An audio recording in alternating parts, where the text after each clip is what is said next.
Bonjour, bonjour, bonjour et bienvenue dans cette nouvelle vidéo. Aujourd'hui, je vais vous parler d'un nouveau livre qui s'appelle Renoncer à la dépendance affective de Catherine Dupont. Donc vous pouvez voir la couverture, c'est une jeune femme qui a un gros boulet à ses pieds et qui s'en libère, voilà, pour s'envoyer s'envoyer en l'air, non, voilà, se libérer on va dire, et ça illustre tout à fait le propos du livre, qui est donc sur la dépendance affective. Alors qu'est-ce que c'est la dépendance affective? Il faut savoir que ça, d'après les études, ça correspond à peu près à 80% des relations, donc amoureuses, mais aussi les relations qu'on entretient avec les autres, hein. Ça peut être ses amis, son patron, peu importe, parce que en fait, quand on est sur le modèle de la dépendance affective, on est dépendant affectif avec tout le monde. C'est un mode de fonctionnement en fait. Et 80% des personnes à peu près fonctionnent sur ce modèle, avec des degrés plus ou moins, on va dire, graves, selon les cas. Donc ça peut être... faut savoir que la dépendance affective, voilà, 80% c'est énorme, tout le monde est un petit peu dépendant. Ça fait partie du jeu, mais on va avoir des cas plus ou moins tolérables et jusqu'à aller à l'extrême, à la Roméo et Juliette, quoi, pour exagérer un petit peu. Donc renoncer à la dépendance affective, alors comment ça se passe? Déjà, il faut comprendre qu'on est dépendant. Qu'est-ce que ça veut dire?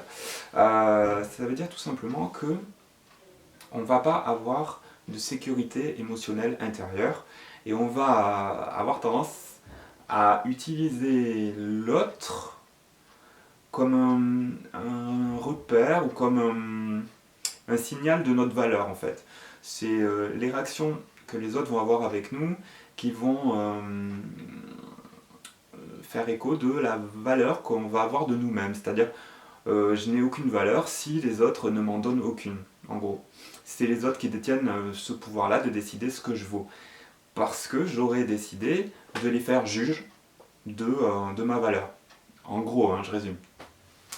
Donc, c'est-à-dire que tout seul, je suis dans l'insécurité totale et j'ai besoin des autres pour exister. Donc, alors, ça se présente comment, concrètement?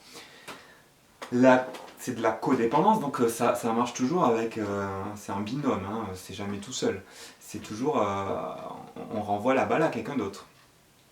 Et donc c'est un peu le fuis-moi, je te suis. C'est-à-dire, je vais être attiré par quelqu'un qui me fuit, et cette personne va me fuir, mais elle va avoir besoin que je la suive. Alors ça va être... il y a tout un tas de rapports comme ça, par exemple dans les jeux amoureux, en général c'est plutôt la fille qui a tendance à poursuivre le mec, et le mec il va avoir tendance à fuir. Et alors il va avoir plusieurs options pour ça. Soit il va être distant, soit il va être froid, soit il va la rejeter, soit il va accorder plus de temps à son boulot, soit ça va être une passion qui va être dévorante, et qui va créer toujours de plus en plus de distance. Mais qu'est-ce qui se passe si jamais la personne dépendante, la fille en l'occurrence dans l'exemple, se met à se dire bon ben écoute, franchement j'en ai marre que tu sois distant, que tu me fuis ou peu importe, moi aussi je vais vivre ma vie. Et tout d'un coup la nana devient super indépendante et développe ses propres activités, sa vie intérieure, commence à rayonner sans avoir besoin de quelqu'un d'autre. Alors là, panique à bord pour le mec.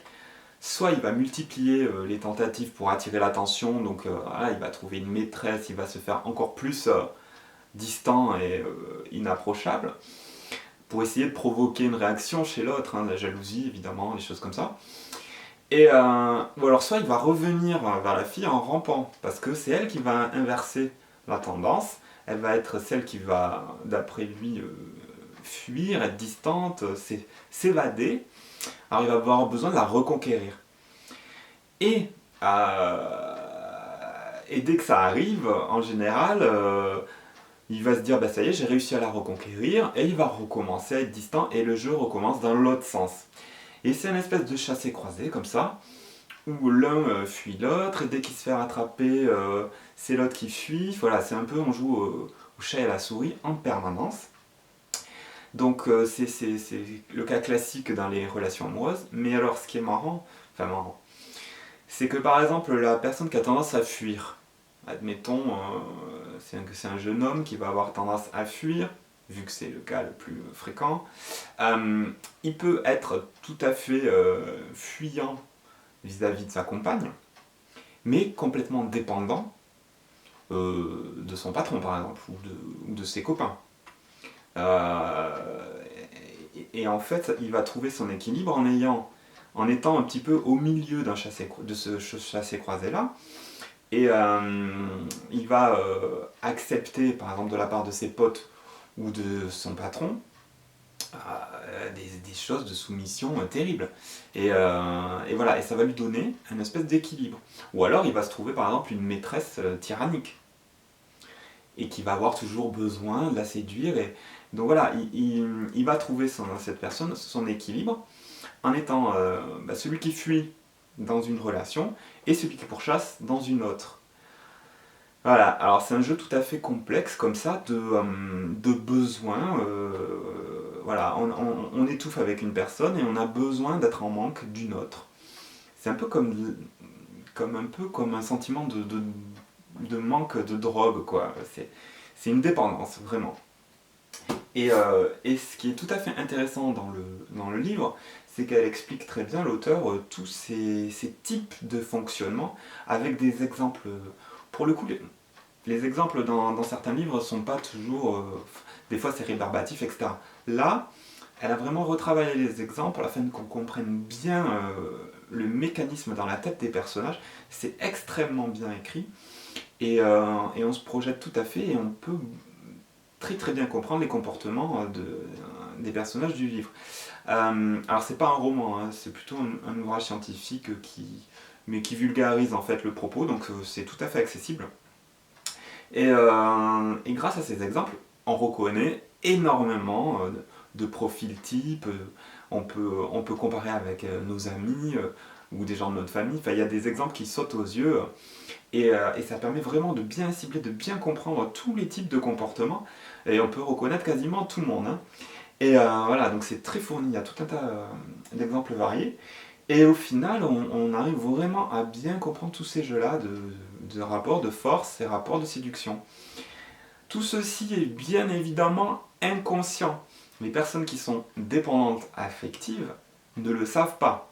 Pour la plupart, n'en sont absolument pas conscientes et quand on leur dit, elles vont dire mais non, mais c'est pas vrai, mais n'importe quoi.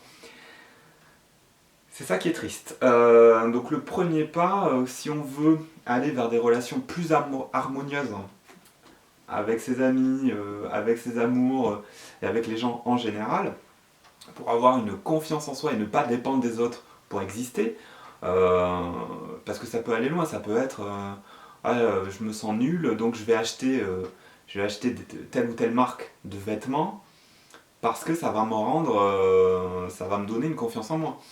Ça, c'est aussi une forme de dépendance affective, c'est-à-dire que je vais me faire utiliser par le vendeur ou le commerçant qui va me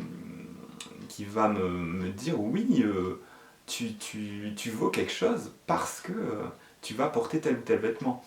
En gros, j'extrapole un peu, hein, mais c'est un peu ça, c'est j'achète par le biais d'une reconnaissance extérieure que je peux tout à fait m'imaginer dans ma tête. Hein. C'est pas forcément fixé sur une personne. C'est vraiment complexe, c'est vraiment une façon de se voir et de voir le monde. Donc la dépendance affective, c'est j'ai besoin que ce soit le monde extérieur et les autres qui me disent quelle valeur j'ai. Et à partir de là, on est foutu parce qu'on est toujours en train de courir après soit quelqu'un, soit une reconnaissance, soit une image de perfection qu'on n'obtient jamais. Alors le cas typique, c'est de se croire dans un conte de fées, d'attendre la princesse ou le prince charmant, de chercher cet idéal de perfection, ce sauveur qui va venir. Voilà, ça, à partir du... Voilà, à partir du moment où on croit au mythe du sauveur ou de l'élément extérieur, que ce soit le Graal ou le super boulot parfait ou la telle réussite dans tel ou tel domaine, à partir du moment où on est dans cette logique de courir après quelque chose d'extérieur pour exister, pour se sentir valoir quelque chose, on est dans la dépendance, on est dans l'insécurité, on est dans le manque de confiance en soi. Alors, c'est triste, ça correspond à 80% des gens, donc certainement vous qui regardez la vidéo, vous faites partie de ceux qui sont dépendants de l'extérieur pour exister. C'est très difficile à admettre. C'est tout un processus. Moi-même, je faisais partie des 80%, j'ai appris à ne plus l'être et en sortir, donc c'est très très très compliqué. Parce que la société est construite comme ça. Tous les films, par exemple, notamment les comédies romantiques, pour prendre l'exemple le plus extrême, sont basés sur ce principe-là. C'est-à-dire on va avoir la jeune fille ou le jeune homme qui va complètement idéaliser le partenaire potentiel et qui va complètement s'oublier. C'est-à-dire on va exister à travers les yeux de l'autre pour faire plaisir à l'autre, que ce soit son amoureux ou son amoureuse potentielle, que ce soit faire plaisir à ses parents, et par extrapolation à la société, c'est-à-dire bah, pour valoir quelque chose aux yeux des gens, il faut que j'ai telle réussite sociale, tel métier, tel niveau d'études, telle connaissance. Voilà, on formate les gens à reconnaître certaines formes de richesse ou de connaissances qui sont extérieures, on va dire, et on ne prête pas attention à ce que la personne est au fond. Ça, c'est un problème dans la société actuelle qui est énorme parce que voilà, ça casse, ça sape la confiance des gens. Et du coup, on se retrouve avec une armée de dépendants affectifs qui vont dépendre du système, de la société, d'un amoureux, d'un patron, d'une marque de vêtements, pour se sentir valoir quelque chose. Voilà, c'est encore une fois, on en revient au problème de l'identité. Ceux qui suivent mes vidéos savent que voilà, l'identité pour moi c'est un sujet précieux parce que c'est ce qui nous définit. Et la dépendance affective, c'est tout simplement un gros souci d'identité. J'existe que si l'autre me reconnaît. Et l'autre au sens général. Donc le paroxysme et le point de focus du livre, c'est les relations amoureuses. Mais par extrapolation, voilà, ça s'étend à tout le reste. Il faut vraiment comprendre que c'est une manière de penser, une manière de se voir et une manière de voir le monde. Je laisse le monde définir ma valeur. Ou je laisse l'autre définir ma valeur, ce qui est la même chose. Donc voilà, pour tous ceux qui ont envie de décoder ça et faire un peu de la désintoxication, un peu comme un accro, hein, un addict qui a envie de sortir de cette dépendance et d'acquérir l'autonomie émotionnelle intérieure et spirituelle et ainsi de suite, vraiment le sentiment de liberté et exister parce qu'on est soi, hein, et pas parce qu'on plaît aux autres.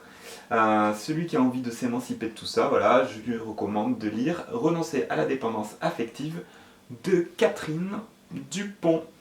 Voilà, et moi, je vous donne rendez-vous dans une prochaine vidéo. À bientôt.